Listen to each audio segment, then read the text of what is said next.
नमस्कार मैत्रिणींनो, शुभ सकाळ. नवीन दिवसाची छान अशी सुरुवात झालेली आहे आणि सगळेच जण आतुरतेने पावसाची वाट पाहत आहेत. पण अजून तर काय मैत्रिणींनो, पाऊस होईना. तर सुंदर अशी सकाळ आणि छान अशी आपल्या अंगणामध्ये फुलं उमललेली आहे मैत्रिणींनो. तर चला आज आपण किचनमध्ये जाऊया आणि छान असा खमंग नाश्ता बनवूया.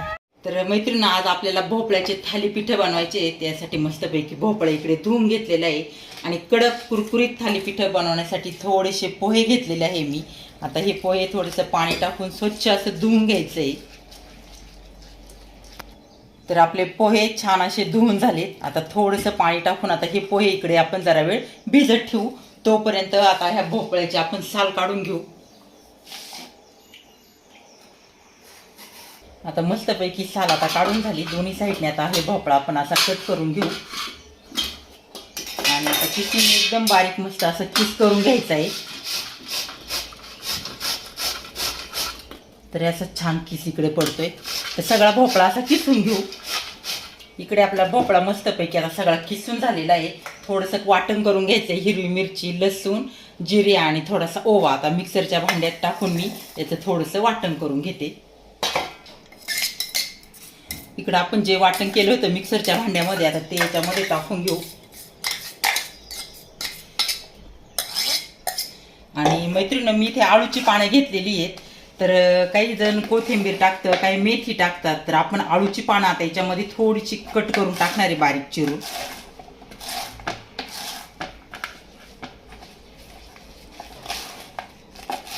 आता इकडे आपले आळूची पानं सगळे चिरून झाले ते याच्यामध्ये टाकून घेतले मैत्रिणींनो. आणि याच्यामध्ये आहे आपलं ज्वारीचं पीठ. हे एवढं अर्धी वाटी ज्वारीचं पीठ आणि हे आपले पोहे भिजवलेले एवढे ॲड केलेलं आहे. आणि इकडे आपले काही मसाले आहेत. तर थोडीशी मी हळद पावडर टाकून घेणार आहे. इकडे आहे आपली लाल तिखट, हिरवी मिरची पण टाकली आणि थोडी लाल तिखट आणि आपलं थोडासा गरम मसाला आणि त्यानंतर थोडंसं मीठ ॲड करते. तर चला आता एवढ्यामध्येच पाणी न टाकता आपला असा उंडा गोळा करून तयार करून घ्यायचा आहे. इकडे आता बघा आपला सगळा उंडा पिठाचा आहे छानपैकी मळून झालेला आहे मस्तपैकी. तर आता थालीपीठ आपण थापू. आपला झालेला आहे.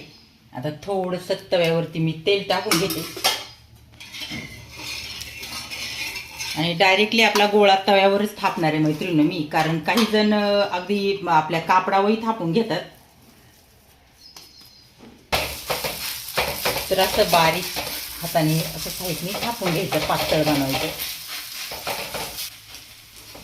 आता छानपैकी थापून झालं. आता मध्यभागी आपण असं एक छिद्र पाडणार आहे कारण याच्यामध्ये तेल सोडायचं आहे.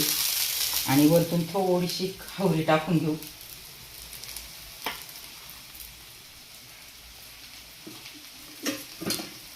आता थोडंसं मी साईडनी तेल टाकते आणि मध्यभागी टाकायचं म्हणजे सगळं आपलं छानपैकी भिडं शिजतं. तर आता वरतून मी झाकण ठेवते जरा 2 मिनिट. आता आपण झाकण काढून बघू आपलं धिरडं किंवा थालीपीठ कसं झालेलं आहे. बघा साईडने सगळीकडून असे कडा सुटलेले आहे. तर आपण पलटी मारून घेऊ. तर बघा मैत्रिणी, कसं खमंग आपलं थालीपीठ शिजलेलं आहे. इकडे मंडळीनं बघा आपलं छानपैकी थालीपीठ तयार झालेलं आहे. इकडे आता मी एका ताटामध्ये काढून घेते. किती मस्त कडक कुरकुरीत आणि खमंग झालेलं आहे. त्यानंतर इकडे वाटीत आपलं घरचं घरगुती आपलं दही बनवलेलं आहे आणि थोडंसं तोंडी लावण्यासाठी टोमॅटो सॉस. तर मैत्रिणी, आता इकडे आपली थाळी छान अशी तयार झालेली आहे.